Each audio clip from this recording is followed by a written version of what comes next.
പഠിക്കുന്നവരായിക്കോട്ടെ, 10th level ആയിക്കോട്ടെ, +2 level ആയിക്കോട്ടെ, degree level ആയിക്കോട്ടെ, നിങ്ങളുടെ സിലബസിലെ ഓരോ ടോപ്പിക്സിൽ നിന്നുകൊണ്ട് തന്നെ തയ്യാറാക്കിയ ഈ ടോപ്പിക് എക്സാം ബുക്കിലെ ഓരോ ക്വസ്റ്റ്യൻസും വർക്ക്ഔട്ട് ചെയ്യുന്നതിലൂടെ സർക്കാർ ജോലി ഇനി നിങ്ങളെ തേടിയെത്തും. PSCയുടെ അതേ നിലവാരത്തിലുള്ള സ്റ്റാൻഡേർഡ് ക്വസ്റ്റ്യൻസ് ഉൾപ്പെടുത്തിയ ഈ ടോപ്പിക് എക്സാം ബുക്ക് ഓർഡർ ചെയ്യാൻ ഇപ്പോൾ തന്നെ താഴെ കാണുന്ന നമ്പറിൽ കോൺടാക്ട് ചെയ്യും. അപ്പോൾ ഇനി PSCയുടെ ട്രെൻഡ് അറിഞ്ഞ് പഠിക്കാം. ഹായ് ഫ്രണ്ട്സ്, അപ്പോൾ നമ്മുടെ ടോപ്പിക് എക്സാം ബുക്ക് 10 ക്വസ്റ്റ്യൻ സീരീസിന്റെ 8ാമത്തെ എപ്പിസോഡിലേക്ക് എല്ലാവർക്കും സ്വാഗതം. അപ്പോൾ ഇന്ന് നമ്മൾ നോക്കാൻ പോകുന്ന ടോപ്പിക് എന്ന് പറയുന്നത് ഫിസിക്സ് ആണ്. അപ്പോൾ ഫിസിക്സിലെ ബലം എന്ന ടോപ്പിക്കാണ് ഇന്ന് നമ്മൾ ഡിസ്കസ് ചെയ്യാൻ വേണ്ടി പോകുന്നത്. അപ്പോൾ നമുക്ക് ആദ്യത്തെ ക്വസ്റ്റ്യൻ നോക്കിയാലോ. ഒന്നാമത്തെ ക്വസ്റ്റ്യൻ നോക്കിക്കോ. ചലിച്ചുകൊണ്ടിരിക്കുന്ന ദ്രാവക പാളികൾക്കിടയിൽ അനുഭവപ്പെടുന്ന ബലം ഏത്? ഓപ്ഷൻ എ പ്ലവക്ഷമ ബലം, ഓപ്ഷൻ ബി പ്രതല ബലം, ഓപ്ഷൻ സി ശ്യാന ബലം, ഓപ്ഷൻ ഡി ആവേഗ ബലം. ചലിച്ചുകൊണ്ടിരിക്കുന്ന ദ്രാവക പാളികൾക്കിടയിൽ അനുഭവപ്പെടുന്ന ബലം ഏതാണ്? നമുക്കറിയാം അല്ലെ, ഏതാണ്? ഓപ്ഷൻ സി ശ്യാന ബലം അല്ലെ. എന്താണ് ശ്യാന ബലം എന്ന് പറഞ്ഞാൽ? നമ്മൾ വിസ്കോസിറ്റി എന്നൊക്കെ പറയില്ലേ, അതാണ് എന്ത് ചെയ്യുന്നത്? ശ്യാന ബലം എന്ന് മലയാളത്തിൽ പറയുന്നത്. ചലിച്ചുകൊണ്ടിരിക്കുന്ന ദ്രാവക പാളികൾക്കിടയിൽ അനുഭവപ്പെടുന്ന ബലമാണ് ശ്യാന ബലം അല്ലെങ്കിൽ വിസ്കസ് ഫോഴ്സ് എന്നൊക്കെ പറയും. ഓക്കെ, ഇനി രണ്ടാമത്തെ ക്വസ്റ്റ്യൻ നോക്കൂ. ഭൂഗുരുത്വത്തിനെതിരെ സൂക്ഷ്മ സുഷിരങ്ങളിലൂടെ ഉയരാനുള്ള ദ്രാവകങ്ങളുടെ കഴിവിനെ അറിയപ്പെടുന്നത് എങ്ങനെയാണ്? ഭൂഗുരുത്വത്തിനെതിരെ സൂക്ഷ്മ സുഷിരങ്ങളിലൂടെ ഉയരാനുള്ള ദ്രാവകങ്ങളുടെ കഴിവിനെ അറിയപ്പെടുന്നത് എങ്ങനെയാണ്?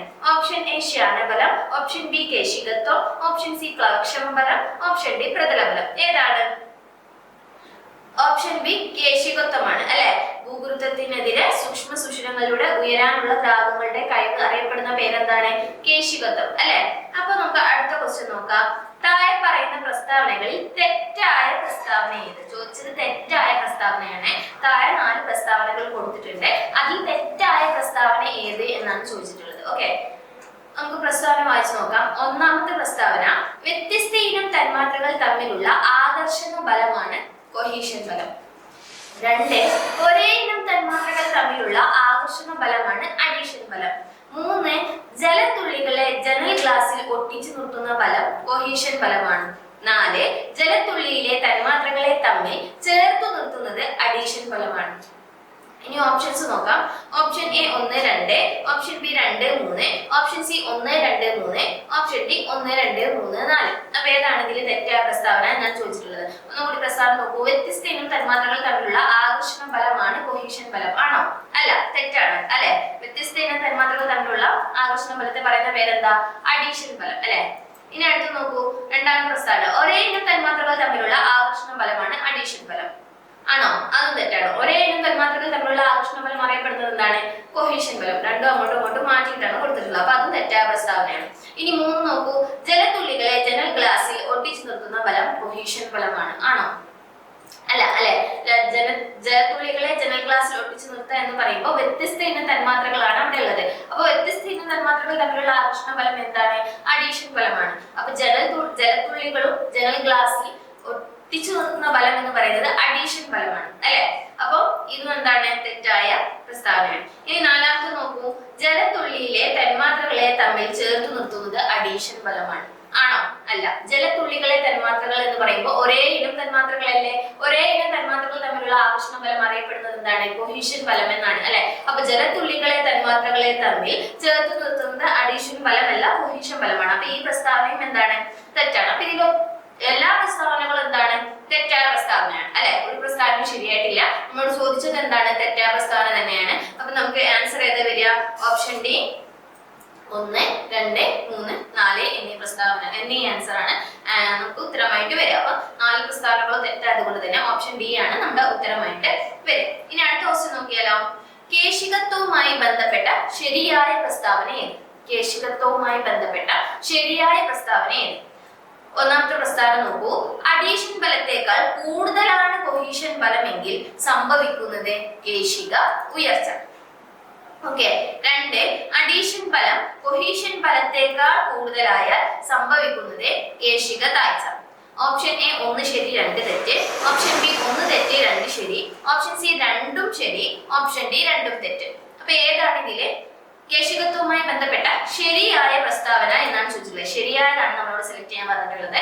ഒന്നുകൂടി നോക്കാം. അഡീഷൻ ഫലത്തേക്കാൾ കൂടുതലാണ് കൊഹീഷൻ ഫലമെങ്കിൽ സംഭവിക്കുന്നത് കേശിക ഉയർച്ച. ശരിയാണ് അല്ലെ? അഡീഷൻ ഫലത്തേക്കാൾ കൂടുതലാണ് കൊഹീഷൻ ഫലമാണ് എങ്കിൽ, അതായത് അഡീഷൻ ഫലത്തേക്കാൾ കൂടുതലാണ് കൊഹീഷൻ ഫലമെങ്കിൽ, അല്ല സോറി, അഡീഷൻ ഫലത്തേക്കാൾ കൂടുതലാണ് കൊഹീഷൻ ഫലമെങ്കിൽ എന്നാണ് പറഞ്ഞിട്ടുള്ളത്. അതായത് ഇവിടെ കൊഹീഷൻ ഫലമാണ് കൂടുതൽ എങ്കിൽ അവിടെ കേശിക ഉയർച്ചയാണ് സംഭവിക്കുക. അല്ല, കൊഹീഷൻ ഫലം കൂടുതലാണെങ്കിൽ അവരുടെ ഒരേ ഇനം തന്മാത്രകൾ തമ്മിലുള്ള ആകർഷണ ഫലത്തെയാണ് കൊഹീഷൻ ഫലം എന്ന് പറയാം. അപ്പൊ ഒരേ ഇനം തന്മാത്രകൾ തമ്മിലുള്ള ആകർഷണ ഫലം എന്ന് പറയുമ്പോൾ അവർ തമ്മിൽ ഭയങ്കര സ്ട്രോങ് ആയിരിക്കും. അപ്പൊ ഒരിക്കലും അവർ എന്തില്ല, കേശിക ഉയർച്ച ഉണ്ടാകില്ല. എന്താ ഉണ്ടാവുള്ളൂ? കേശിക താഴ്ച ഉണ്ടാവുള്ളൂ. അപ്പൊ ഈ ഒരു സ്റ്റേറ്റ്മെന്റ് എന്താണ്? തെറ്റായ സ്റ്റേറ്റ്മെന്റ് ആണ്. ഇനി രണ്ടാമത്തെ നോക്കൂ. അഡീഷൻ ഫലം കൊഹീഷൻ ഫലത്തേക്കാൾ കൂടുതലായാൽ സംഭവിക്കുന്നത് കേശിക താഴ്ചയാണ്. അതായത് നേരെ തിരിച്ച് അഡീഷൻ ഫലം കൊഹീഷൻ ഫലത്തേക്കാൾ കൂടുതലായാൽ, അതായത് ഇവിടെ അഡീഷൻ ഫലമാണ് കൂടുതൽ എന്ന് മനസ്സിലാക്കുക. അഡീഷൻ ഫലം കൊഹീഷൻ ഫലത്തേക്കാൾ കൂടുതലായാൽ സംഭവിക്കുന്നത് കേശിക താഴ്ചയാണോ? അല്ല, കേശിക ഉയർച്ചയാണ്. അഡീഷൻ ഫലം എന്ന് പറയുമ്പോൾ വ്യത്യസ്ത ഇനം തന്മാത്രകൾ തമ്മിലുള്ള ആകർഷണ ഫലമാണ്. അപ്പൊ ഇവിടെ കേശിക ഉയർച്ചയാണ് ഉണ്ടാവേണ്ടത്. കാരണം എന്താണ്? രണ്ട് പദാർത്ഥങ്ങൾ തമ്മിൽ എന്താണ് അത്രയും ആകർഷണ ഫലം കൂടുതലായാൽ മാത്രമേ കേശിക ഉയർച്ച ഉണ്ടാവുകയുള്ളൂ അല്ലെ? അപ്പൊ ഇവിടെ എന്താണ്? അഡീഷൻ ഫലം കൂടുതലായാൽ സംഭവിക്കുന്നത് കേശിക ഉയർച്ചയാണ്, കേശിക താഴ്ചയല്ല. അപ്പൊ ഈ രണ്ട് പ്രസ്താവനകളും തെറ്റാണ്. അപ്പൊ നമ്മുടെ ആൻസർ ഏതാ വരിക? ഓപ്ഷൻ ഡി, രണ്ടും തെറ്റ്. ഓക്കെ അല്ലേ? ഇനി അടുത്ത ക്വസ്റ്റ്യൻ നോക്കൂ. താഴെ കൊടുത്തിരിക്കുന്ന പ്രസ്താവനകളിൽ കുഴലിന്റെ വ്യാസവും കേശികത്വവും തമ്മിൽ ബന്ധപ്പെട്ടിരിക്കുന്നത് ഏത്? ഓക്കെ, അതായത് നമുക്കറിയാം കേശിക ഉയർച്ച എന്ന് പറയുമ്പോൾ ഒരു കുഴലിലൂടെ എന്ത് ചെയ്യാണ്? ദ്രാവകങ്ങൾ ഉയരുന്നതിനെയാണ് നമ്മൾ കേശിക ഉയർച്ച, താഴ്ന്നതിനാണ് നമ്മൾ കേശിക താഴ്ച എന്ന് പറയുന്നത്. കേശിക താഴ്ച കാണിക്കുന്ന ഒരേ ഒരു പദാർത്ഥം ഏതാണ്? മെർക്കുറിയാണ്. ഇതൊക്കെ നമുക്ക് അറിയുന്ന കാര്യമാണ്. അപ്പൊ കുഴലിന്റെ വ്യാസവും കേശികത്വവും തമ്മിലുള്ള ബന്ധം എന്താണ് എന്നാണ് നിങ്ങളോട് ചോദിച്ചിട്ടുള്ളത്. അപ്പൊ നമുക്ക് പ്രസ്താവന നോക്കാം. ഒന്നാമത്തെ പ്രസ്താവന നോക്കൂ. കുഴലിന്റെ വ്യാസം കുറയും തോറും കേശിക ഉയർച്ച കുറയും. ബി, കുഴലിന്റെ വ്യാസം കൂടുന്തോറും കേശിക ഉയർച്ച കൂടുന്നു. സി, കുഴലിന്റെ വ്യാസം കുറയും തോറും കേശിക ഉയർച്ച കൂടുന്നു. ഡി, കുഴലിന്റെ വ്യാസം കൂടുന്തോറും കേശിക ഉയർച്ച കുറയുന്നു. അപ്പൊ ഇതിൽ ഏതാണ് കുഴലിന്റെ വ്യാസവും കേശികത്വവും തമ്മിൽ ബന്ധപ്പെട്ടിരിക്കുന്ന പ്രസ്താവന എന്നാണ് നമ്മളോട് ചോദിച്ചിട്ടുള്ളത്. അപ്പൊ നോക്കൂ, ഒന്നാമത്തത് കുഴലിന്റെ വ്യാസം കുറയും തോറും കേശിക ഉയർച്ച കുറയുന്നു. ശരിയാണോ? അല്ല, കുഴലിന്റെ വ്യാസം കുറയും തോറും കേശിക ഉയർച്ച കൂടുകയാണ് ചെയ്യുക. അപ്പൊ ഈ പ്രസ്താവന തെറ്റാണ്. ഇനി ബി പ്രസ്താവന നോക്കൂ. കുഴലിന്റെ വ്യാസം കൂടുന്തോറും കേശിക ഉയർച്ച കൂടുന്നു. അതും തെറ്റാണ്. കുഴലിന്റെ വ്യാസം കൂടുന്തോറും കേശിക ഉയർച്ച കുറയാണ് ചെയ്യുക. ഓക്കെ, അപ്പൊ അതും തെറ്റാണ്. ഇനി ഓപ്ഷൻ സി പ്രസ്താവന നോക്കൂ. കുഴലിന്റെ വ്യാസം കുറയും തോറും കേശിക ഉയർച്ച കൂടുന്നു. കുഴലിന്റെ വ്യാസം കുറയും തോറും കേശിക ഉയർച്ച കൂടുന്നു. അതാണ് എന്ത്? ശരിയായ പ്രസ്താവന. കുഴലിന്റെ വ്യാസം കുറയുന്നതിനനുസരിച്ചാണ് കേശിക ഉയർച്ച ഉണ്ടാവുക. അത് കൂടി വരുന്നതിനനുസരിച്ച് കേശിക ഉയർച്ച കുറയും. ഇനി അടുത്ത് നോക്കൂ. കുഴലിന്റെ വ്യാസം കൂടുന്തോറും കേശിക ഉയർച്ച കുറയുന്നു. കുഴലിന്റെ വ്യാസം കൂടുന്തോറും കേശിക ഉയർച്ച കുറയുന്നു എന്നാണ് പറഞ്ഞിട്ടുള്ളത്. അതും എന്താണ്? കുഴലിന്റെ വ്യാസം കൂടുന്തോറും കേശിക ഉയർച്ച കുറയുന്നു. ഓക്കെ, അപ്പൊ സി പ്രസ്താവന നോക്കൂ. കുഴലിന്റെ വ്യാസം കുറയും തോറും കേശിക ഉയർച്ച കൂടുന്നു. അത് ശരിയായ പ്രസ്താവനയാണ്. കുഴലിന്റെ വ്യാസം കൂടുന്തോറും എന്താണ്? കേശിക ഉയർച്ച കുറയുന്നു. കുഴലിന്റെ വ്യാസം കൂടുന്തോറും കേശിക ഉയർച്ച കുറയുന്നു. അതും ശരിയായ പ്രസ്താവന. രണ്ട് പ്രസ്താവന നമുക്ക് ശരിയാണെന്ന് പറയാം. കുഴലിന്റെ വ്യാസം കൂടുന്തോറും, അതായത് വ്യാസം വലുതാവുന്നതിനനുസരിച്ച് കേശിക ഉയർച്ച കുറയും. ഇനി സി പ്രസ്താവന നോക്കൂ. കുഴലിന്റെ വ്യാസം കുറയും തോറും കേശിക ഉയർച്ച കൂടുന്നു. രണ്ടും നമുക്ക് ശരിയായ പ്രസ്താവനയായിട്ട് തന്നെ പറയാം. ഓക്കെ അല്ലേ? അപ്പൊ ഓപ്ഷൻ സിയും ഡിയും ഇതില് ശരിയായ പ്രസ്താവനയായിട്ട് നമുക്ക് എന്ത് ചെയ്യാം? പറയാം. ഓക്കെ, ഇനി നമുക്ക് ഇതൊരു SCERT ഭാഗത്ത് നിന്നുള്ള ക്വസ്റ്റ്യൻ ആണ്. അപ്പൊ അതൊന്ന് കാണിച്ചു തരാം. കേശിക ഉയർച്ചയുടെ അളവ് കുഴലിന്റെ വ്യാസത്തെ അല്ലെങ്കിൽ ആരത്തെ ആശ്രയിക്കുന്നു. അതായത് കേശിക ഉയർച്ച ഒരു എന്താണ്? ദ്രാവകം എന്ത് ചെയ്യാ? ഒരു കുഴലിലൂടെ ഉയരുന്ന കേശിക ഉയർച്ചയുടെ അളവ് എന്തിനെ ആശ്രയിച്ചിരിക്കുന്നു? ആ കുഴലിന്റെ വ്യാസത്തെ, അതായത് ഡയമീറ്ററിനെ അല്ലെങ്കിൽ ആരത്തെ, റേഡിയസിനെ ഡിപെൻഡ് ചെയ്തിട്ടാണ് ഇരിക്കുന്നത്. ഓക്കെ, അപ്പൊ അത് എങ്ങനെയാണെന്ന് വെച്ചാൽ വ്യാസം കുറയുന്നതിനനുസരിച്ച് കേശികത്വം കൂടും. ഓക്കെ, വ്യാസം കുറയുന്നതിനനുസരിച്ച് കേശികത്വം കൂടും. ഇവിടെ ഞങ്ങൾക്കൊരു പിക്ചർ കാണുന്നില്ലേ? അതിൽ രണ്ട് ടൈപ്പ് കുഴൽ വെച്ചിട്ടുണ്ട്. ഒന്ന് വ്യാസം കുറഞ്ഞ കുഴൽ, ഒന്നാമത്തെ കുഴൽ.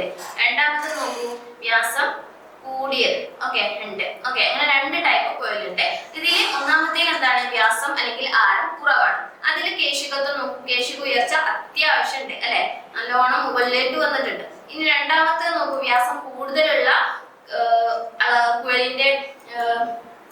ഉയർച്ച നോക്കൂ കുറച്ചേ ഉള്ളൂ അല്ലെ, അധികം അങ്ങോട്ട് പൊന്തിയിട്ടില്ല. അപ്പൊ ഇതാണ് പറഞ്ഞത്, വ്യാസം കുറയുന്നതിനനുസരിച്ച് ഇവിടെ ഒന്നാമത്തെ കോയിലിനാണ് വ്യാസം കുറവ്. അപ്പൊ വ്യാസം കുറയുന്നതിനനുസരിച്ച് കേശികത്വം കൂടും. അതേ തിരിച്ചു പറയുകയാണെങ്കിൽ വ്യാസം കൂടുന്നതിനനുസരിച്ച് കേശികത്വം കൂടും. അപ്പൊ നമ്മുടെ ആദ്യത്തെ ക്വസ്റ്റ്യൻ നോക്കൂ, അതായത്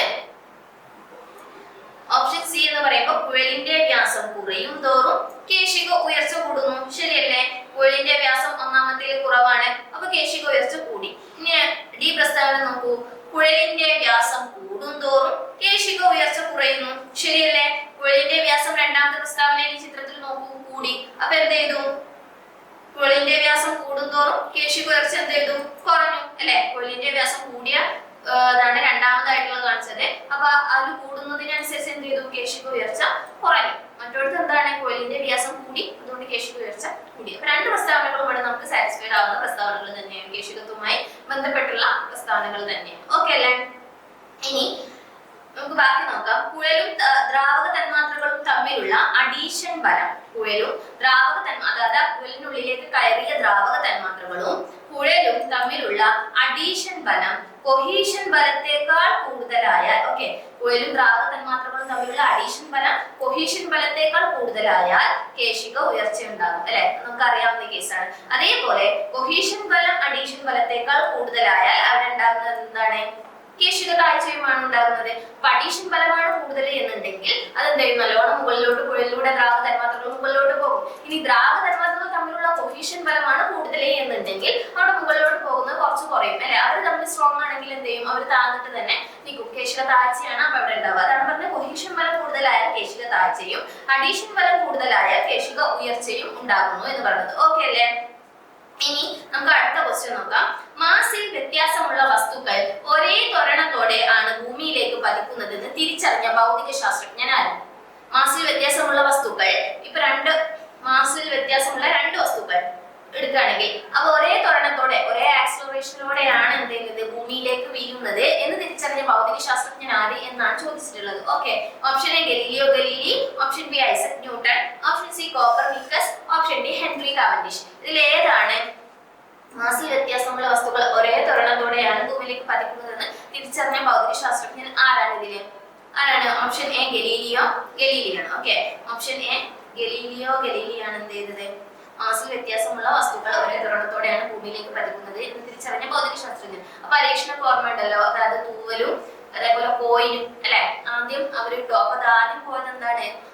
സ്വാഭാവികമായും കോയിൻ തന്നെ ആയിരിക്കും. അപ്പൊ എല്ലാവരും ആദ്യം വിചാരിച്ചത് എന്താണ്? മാസ് കൂടുതലുള്ളവ ആദ്യം ഭൂമിയിലേക്ക് പതിക്കുന്നു എന്നുള്ള ഒരു ഇൻഫ്ലുവൻസിലാണ് ആദ്യം എത്തിയത്. പിന്നീടാണ് നമ്മുടെ ഗലീലി ഒരു എക്സ്പെരിമെന്റ് നടത്തി. എന്ത്? അതിനെ വായു ഒഴിവാക്കിയിട്ട് അല്ലെ, എയർ ഒഴിവാക്കിയിട്ട് രണ്ടിനെയും നമ്മൾ എന്ത് ചെയ്തു? ഭൂമിയിലേക്ക് വീഴുന്ന തരത്തില് അദ്ദേഹം ഒരു എക്സ്പെരിമെന്റ് നടത്തി. അതിലൂടെയാണ് മനസ്സിലാക്കിയത് എന്തുകൊണ്ടാണ് മാസ് കൂടുതലുള്ള വസ്തുക്കൾ ഭൂമിയിലേക്ക് പതിക്കാൻ കാരണം? വായുവിന്റെ ദർശനമുള്ളത് കൊണ്ടാണ്. അപ്പൊ വായു ഒഴിവാക്കിയാൽ, മാറ്റി നിർത്തിയാൽ വ്യത്യസ്ത മാസുള്ള ഏത് വസ്തു ആയിക്കോട്ടെ അവ രണ്ടും ഒരേ ത്വരണത്തോടെയാണ് ഭൂമിയിലേക്ക് പതിക്കുക, ഒരേ സമയമാണ് ഭൂമിയിലേക്ക് എത്തിച്ചേരുക എന്ന് മനസ്സിലായി. ഓക്കെ, അപ്പൊ ഓപ്ഷൻ എ ഗലീലിയോ ആണ് എന്ന് പറഞ്ഞത് മാസ് വ്യത്യാസമുള്ള വസ്തുക്കൾ ഒരേ ത്വരണത്തോടെയാണ് ഭൂമിയിലേക്ക് പതിക്കുന്നത് എന്ന് കണ്ടെത്തിയത്. ഓക്കെ, ഇനി അടുത്ത ക്വസ്റ്റ്യൻ നോക്കൂ. തെറ്റായ പ്രസ്താവനകൾ കണ്ടെത്തുക. ഒന്നാമത്തെ പ്രസ്താവന നോക്കൂ, ദ്രവത്തിൽ സ്ഥിതി ചെയ്യുന്ന ഒരു വസ്തുവിൽ രണ്ട് തരത്തിലുള്ള ഫലങ്ങൾ അനുഭവപ്പെടുന്നു. ശരിയല്ലേ? തെറ്റാതാണ് നമ്മൾ ചോദിച്ചിട്ടുള്ളത്, അത് ആദ്യം ക്ലിയർ ചെയ്യാം. ഇത് നോക്കൂ, ദ്രവത്തിൽ സ്ഥിതി ചെയ്യുന്ന ഒരു വസ്തുവിൽ രണ്ട് തരത്തിലുള്ള ബലങ്ങൾ അനുഭവപ്പെടുന്നു. ശരിയാണ്. ഏതൊക്കെയാണ്? പ്ലവക്ഷമ ബലമുണ്ട്, പിന്നെ ഗുരുത്വാകർഷണ ബലമുണ്ട് അല്ലെ? അതായത് രണ്ട് തരത്തിലുള്ള വസ്തുക്കൾ എന്ത് ചെയ്യുന്നുണ്ട്? അതിന് അനുഭവപ്പെടുന്നു. രണ്ട് തരത്തിലുള്ള ബലങ്ങൾ ആ ഒരു ദ്രവത്തിൽ സ്ഥിതി ചെയ്യുന്ന വസ്തുവിൽ അനുഭവപ്പെടുന്നുണ്ട്. ഒന്ന് പ്ലവക്ഷമ ബലം, രണ്ടാമത്തേത് ഏതാണ്? ഗുരുത്വാകർഷണ ബലം. ഓക്കെ, അപ്പൊ ഈ ഒരു പ്രസ്താവന എന്താണ്? ശരിയാണ്. ഇനി രണ്ടാമത്തെ പ്രസ്താവന നോക്കൂ, ഒരു വസ്തു ദ്രവത്തിലായിരിക്കുമ്പോൾ അനുഭവപ്പെടുന്ന പ്ലവക്ഷമ ബലം കണക്കാക്കാൻ ആ വസ്തുവിന് ആ ദ്രവത്തിലുണ്ടായ ഭാരം കൂടുതൽ കണ്ടെത്തിയാൽ മതി. ഓക്കെ, ഭാരം കൂടുതൽ കണ്ടെത്തിയാൽ ആ വസ്തുവിൽ പ്രയോഗിക്കപ്പെടുന്ന പ്ലവക്ഷമ ബലം കണക്കാക്കാൻ പറ്റും എന്നാണ് പറഞ്ഞിട്ടുള്ളത്. ആണോ? അല്ല, തിരിച്ചാണ് അല്ലെ? എങ്ങനെയാണ് കണക്കാക്കുക? ആ വസ്തുവിന് ആ ദ്രവത്തിലുണ്ടായ ഭാരം കുറവ് കണ്ടെത്തിയാൽ നമുക്ക് എന്ത് ചെയ്യും? ആ വസ്തുവിൽ പ്രയോഗിക്കപ്പെട്ട പ്ലവക്ഷമ ബലം കണക്കാക്കാൻ പറ്റും. അങ്ങനെയാണ് പറഞ്ഞിട്ടുള്ളത് അല്ലെ? അപ്പൊ ഈ ഒരു പ്രസ്താവന എന്താണ്? തെറ്റാണ്. ഭാരം കൂടുതലല്ല വേണ്ടത്. ഏതാണ്? ഭാരം കുറവിലൂടെയാണ് നമ്മൾ കണ്ടെത്തുക അല്ലെ? അപ്പൊ ഇതിൽ തെറ്റായ പ്രസ്താവന ഏതാണ്? Option C 2. അല്ലെ? 2 തെറ്റ് എന്നുള്ള പ്രസ്താവനയാണ് ഇത്. ഇതിൽ തെറ്റായിട്ടുള്ള പ്രസ്താവന, അതായത് നമ്മുടെ ആൻസർ ആയിട്ട് വരുന്നത് ഓപ്ഷൻ സി 2 തെറ്റ് എന്നുള്ള പ്രസ്താവനയാണ്. ഇനി അടുത്ത ക്വസ്റ്റ്യൻ നോക്കിയാലോ.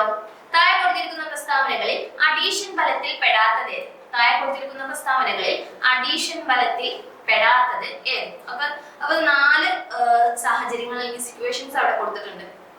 അതില് അഡീഷൻ ഫലത്തിൽ പെടാത്ത പ്രസ്താവന ഏത് അല്ലെങ്കിൽ സിറ്റുവേഷൻ ഏത് എന്നാണ് നമ്മൾ ചോദിച്ചിട്ടുള്ളത്. അപ്പൊ നമുക്ക് പ്രസ്താവനകൾ നോക്കാം. ഒന്നാമത്തെ പ്രസ്താവന, ഈർക്കിൽ, പെൻസിൽ എന്നിവ ജലത്തിൽ മുക്കി ഉയർത്തിയാൽ ജലം അവയിൽ പറ്റിപ്പിടിച്ചതായി കാണുന്നു. ഓക്കെ, അപ്പൊ നമ്മളൊരു ഈർക്കിലോ അല്ലെങ്കിൽ പെൻസിലോ ഒക്കെ എടുത്തിട്ട് നമ്മൾ ജലത്തിൽ മുക്കിയിട്ട് എടുത്താല് അതിലെന്തെയും ജല തന്മാത്രകൾ അല്ലെങ്കിൽ ജല കണികകൾ അതിൽ പറ്റിപ്പിടിച്ചിരിക്കും അല്ലെ? അപ്പൊ അതെന്താണ്? അഡീഷൻ ഫലത്തിന് എക്സാമ്പിൾ അല്ലേ? കാരണം എന്താ? അതിൽ വ്യത്യസ്ത ഇനം തന്മാത്രകൾ തമ്മിലുള്ള ആകർഷണ ഫലമാണ്. ജല തന്മാത്രകളും അതേപോലെ ഈർക്കിലെ തന്മാത്രകളും തമ്മിലുള്ള ആകർഷണ ഫലമാണ് അവിടെ ഉള്ളത്. അതുകൊണ്ടാണ് അത് അതിൽ പറ്റിപ്പിടിച്ചിരിക്കുന്നത്. അപ്പൊ ഈർക്കിൽ, പെൻസിൽ എന്നിവ ജലത്തിൽ മുക്കി ഉയർത്തിയാൽ ജലം അവയിൽ പറ്റിപ്പിടിച്ചതായി കാണുന്നു. അഡീഷൻ ഫലത്തിനുള്ള ഒരു എക്സാമ്പിൾ ആണ് അല്ലെ? അപ്പൊ അത് ശരിയായ പ്രസ്താവനയാണ്. ഇനി അടുത്ത പ്രസ്താവന നോക്കൂ. ചോക്ക് ഉപയോഗിച്ച് ബ്ലാക്ക് ബോർഡിൽ വരച്ചാൽ ചോക്ക് കണങ്ങൾ ബ്ലാക്ക് ബോർഡിൽ പറ്റിപ്പിടിച്ചിരിക്കുന്നു. ഓക്കെ, സാധാരണ നമ്മൾ ചെയ്യുന്ന തന്നെ ചോക്ക് ഉപയോഗിച്ചിട്ട് നമ്മൾ ബ്ലാക്ക് ബോർഡിൽ ഒരു വര വരച്ചു എന്ന് വിചാരിക്കാം. അപ്പൊ എന്ത് ചെയ്യും? ആ ചോക്കിലേത് എന്ത് ചെയ്യും? ബ്ലാക്ക് ബോർഡിൽ പറ്റിപ്പിടിച്ചിരിക്കുന്നു. അതായത് ആ ബ്ലാക്ക് ബോർഡിലെ തന്മാത്രയും ചോക്കിലെ തന്മാത്രയും തമ്മിലുള്ള ആകർഷണ ഫലം, അതായത് വ്യത്യസ്ത ഇനം തന്മാത്രകൾ തമ്മിലുള്ള ആകർഷണ ഫലമാണ് ഇത് അഡീഷൻ ഫലം. അപ്പൊ ഈ ഒരു പ്രസ്താവനയും എന്താണ്? അഡീഷൻ ഫലത്തിന് ഉദാഹരണമാണ്. അപ്പൊ അതും ശരിയാണ്. ഇനി അടുത്ത നോക്കൂ. ഉപ്പ് കടലാസ് അല്ല, ഉപ്പ് കടലാസാണ്. ഉപ്പ് കടലാസ് മഷി വലിച്ചെടുക്കുന്നത്. ഓക്കെ, ഉപ്പ് കടലാസ് മഷി വലിച്ചെടുക്കുക എന്ന് പറയുമ്പോൾ അത് അഡീഷൻ. അവിടെ നമ്മൾ വിചാരിക്കും 2 വ്യത്യസ്ത ഇനം തന്മാത്രകളാണ്, എന്തുകൊണ്ട്? അപ്പൊ അവിടെ നമുക്ക് പറയാം അത് അഡീഷൻ ഫലത്തിന് എക്സാമ്പിൾ ആണ് എന്ന് പറയാം അല്ലെ? പക്ഷെ അതെന്തല്ല, അഡീഷൻ ഫലത്തിന് എക്സാമ്പിൾ അല്ല. പകരം അതെന്താണ്? അഡ്സോർപ്ഷൻ എന്ന് പറയും അല്ലെ? അഡ്സോർപ്ഷൻ എന്ന് കേട്ടിട്ടുണ്ടോ? ഓക്കെ, അഡ്സോർപ്ഷൻ, അതായത് ഉപ്പ് കടലാസ് മഷി വലിച്ചെടുക്കുക എന്ന് പറയുമ്പോൾ അതിന്റെ ഉള്ളിലേക്കല്ല വലിച്ചെടുക്കുന്നത്, അത് അതിന്റെ സർഫസിൽ മാത്രമേ നിൽക്കുള്ളൂ. ആ ഒരു പ്രക്രിയയാണ് നമ്മൾ അഡ്സോർപ്ഷൻ എന്ന് പറയാം. ബാക്കിയൊക്കെ അതിന്റെ ഉള്ളിലേക്ക് വലിച്ചെടുക്കുന്നുണ്ട്. ഓക്കെ, അബ്സോർപ്ഷനും അഡ്സോർപ്ഷനും മാറ്റണ്ടേ. അബ്സോർപ്ഷൻ എന്ന് പറഞ്ഞാൽ എന്താണ്? അതിന്റെ ഉള്ളിലോട്ട് വലിച്ചെടുക്കും. ഓക്കെ, അബ്സോർബ് ചെയ്യാന്ന് പറയില്ല നമ്മള്. അബ്സോർപ്ഷനും അഡ്സോർപ്ഷനും മാറ്റണ്ട്. ഓക്കെ, അഡ്സോർപ്ഷൻ എന്ന് പറഞ്ഞാൽ അതിന്റെ ഉള്ളിലോട്ട് വലിച്ചെടുക്കുന്നില്ല, അതിന്റെ സർഫസിൽ മാത്രമേ ഉണ്ടാവുള്ളൂ. എന്തെങ്കിലും നമ്മൾ ഒപ്പിയെടുക്കുകയാണെങ്കിൽ അതിന്റെ സർഫസിൽ മാത്രം വലിച്ചെടുക്കുന്ന പ്രക്രിയയാണ് നമ്മൾ അഡ്സോർപ്ഷൻ എന്ന് പറയാം. പക്ഷെ നേരെ തിരിച്ച് അബ്സോർപ്ഷൻ എന്ന് പറഞ്ഞാൽ അതിന്റെ ഉള്ളിലോട്ട് വലിച്ചെടുക്കും. ഓക്കെ, ആ ഒരു വസ്തുവിന്റെ ഉള്ളിലോട്ട് എല്ലാവർക്കും സ്പോഞ്ച് എന്ത് ചെയ്യാണ്? നമ്മൾ എന്ത് ചെയ്യാണ്? സ്പോഞ്ച് ഉപയോഗിച്ചിട്ട് നമ്മളൊരു വെള്ളം വലിച്ചെടുക്കുകയാണെങ്കിൽ അത് അബ്സോർബ് ചെയ്യാണ്. പക്ഷെ അഡ്സോർപ്ഷൻ അങ്ങനെയല്ല. അഡ്സോർപ്ഷൻ എന്ന് പറഞ്ഞാൽ അതിന്റെ സർഫസിൽ മാത്രം വലിച്ചെടുക്കുന്ന പ്രക്രിയയാണ് നമ്മൾ എന്ത് പറയാ? അഡ്സോർപ്ഷൻ എന്ന് പറയാം. ക്രോമാറ്റോഗ്രാഫി ഒക്കെ പഠിച്ചിട്ടുണ്ടാവില്ലേ? അപ്പൊ അതൊക്കെ ഏത് പ്രക്രിയയാണ് നമുക്ക് പറയാം? അഡ്സോർപ്ഷൻ ആണ് എന്ന് പറയാം. ഓക്കെ, ഇനി അടുത്ത ഈ പ്രസ്താവന നോക്കൂ. കറൻസി നോട്ടുകൾ എണ്ണുമ്പോൾ കൈവിരലുകൾ ഇടയ്ക്കിടെ നനക്കുന്നത്. ഓക്കെ, കറൻസി നോട്ടുകൾ എണ്ണുമ്പോൾ കൈവിരലുകൾ ഇടയ്ക്കിടെ നനക്കുന്നത് ഏതാണ്? അഡീഷൻ ഫലമാണ്. കാരണം നമ്മുടെ എന്താണ്? ജല തന്മാത്രയും പിന്നെ അതേപോലെ എന്താണ് ആ കറൻസി നോട്ടും തമ്മിലുള്ള അല്ലെ? അതുകൊണ്ടാണ് എന്ത് ചെയ്യുന്നത്? അവിടെ നമുക്ക് നോട്ടുകൾ എണ്ണാൻ സാധിക്കുന്നത്. അപ്പൊ കറൻസി നോട്ടുകൾ എണ്ണുമ്പോൾ നമ്മൾ കൈവിരലുകൾ ഇടയ്ക്ക് നടക്കുന്നത് എന്താണ്? അഡീഷൻ ഫലത്തിന് എക്സാമ്പിൾ ആണ്. അപ്പൊ ഇതില് താഴെ കൊടുത്തിരിക്കുന്ന പ്രസ്താവനകളിൽ അഡീഷൻ ഫലത്തിൽ പെടാത്തത് ഏതാണ്? ഓപ്ഷൻ സി മാത്രമാണ്. ഓക്കെ, ഓപ്ഷൻ സി മാത്രമാണ് എന്ത് ചെയ്യുന്നത്? ഉപ്പ് കടലാസ് മഷി വലിച്ചെടുക്കുന്നത് എന്തല്ല? അഡീഷൻ ഫലത്തിന് ഉദാഹരണം അല്ല. ഇനി അടുത്ത ക്വസ്റ്റ്യൻ നോക്കൂ. ചുറ്റിക കൊണ്ട് ആണി അടിച്ച് കയറ്റുമ്പോൾ പ്രയോഗിക്കപ്പെടുന്ന ബലം ഏതാണ്? ചുറ്റിക കൊണ്ട് ആണി അടിച്ചു കയറ്റുമ്പോൾ പ്രയോഗിക്കപ്പെടുന്ന ബലം ഏതാണ്? ഓപ്ഷൻ എ കേശികത്വം, ഓപ്ഷൻ ബി പ്രതല ബലം, ഓപ്ഷൻ സി പ്ലവക്ഷമ ബലം, ഓപ്ഷൻ ഡി ആവേഗ ബലം. ഏതാണ്? അതായത് ഓപ്ഷൻ ഡി ആവേഗ ബലമാണ് നമ്മുടെ ആൻസർ ആയത് അല്ലെ? നമ്മൾ പറഞ്ഞിട്ടുണ്ട് ചെറിയ സമയം കൊണ്ട് പ്രയോഗിക്കപ്പെടുന്ന വലിയ ബലത്തെയാണ് നമ്മൾ എന്ത് പറഞ്ഞിട്ടുള്ളത്? ആവേഗ ബലം എന്ന് പറയാം അല്ലെ? അപ്പൊ ചുറ്റിക കൊണ്ട് ആണി അടിച്ച് കയറ്റുമ്പോൾ നമ്മളവിടെ പ്രയോഗിക്കപ്പെടുന്ന വലിയ ബലം ചെറിയ സമയം കൊണ്ടുള്ള ഒരു വലിയ പ്രയോഗിക്കപ്പെടുന്ന ബലത്തെയാണ് നമ്മൾ ആവേഗ ബലം എന്ന് പറയാം. അപ്പൊ അതിനൊരു എക്സാമ്പിൾ ആണ് ചുറ്റിക കൊണ്ട് ആണി അടിച്ച് കയറ്റുമ്പോൾ പ്രയോഗിക്കപ്പെടുന്ന ബലം എന്ന് പറയുന്നത്. അപ്പൊ ഇത്രയും ക്വസ്റ്റ്യൻസ് ആണ് നമ്മൾ ഇന്ന് ഡിസ്കസ് ചെയ്തിട്ടുള്ളത്. അപ്പൊ ഇത്തരത്തിലുള്ള ക്വസ്റ്റ്യൻസ് നിങ്ങൾക്ക് കിട്ടണം എന്നുണ്ടെങ്കിൽ റയർ ആയിട്ടുള്ള നമ്മളോട് ചോദിക്കുന്ന, അതായത് PSC എന്തായാലും ചോദിക്കുമെന്ന് ഉറപ്പാണ്. കാരണം നമുക്ക് ഈ ടോപ്പിക് ഒക്കെ സിലബസിൽ വരുന്നതാണ് അല്ലെ? ഫിസിക്സിലെ ബലം എന്ന് പറയുന്ന ടോപ്പിക് എന്തായാലും എല്ലാവരും സിലബസിലും എല്ലാ പരീക്ഷയുടെ സിലബസിലും നമുക്ക് കാണാൻ പറ്റുന്നുണ്ട്. അപ്പൊ ഇത്തരത്തിലുള്ള ക്വസ്റ്റ്യൻസ് നിങ്ങൾക്ക് കിട്ടണം എന്നുണ്ടെങ്കിൽ നിങ്ങൾ എന്ത് ചെയ്യുക? നമ്മുടെ യൂട്യൂബ് ചാനൽ സൊല്യൂഷൻസിന്റെ യൂട്യൂബ് ചാനലിൽ നിന്ന് എന്ത് ചെയ്യുക? സബ്സ്ക്രൈബ് ചെയ്യുക. ഓക്കെ അല്ലേ?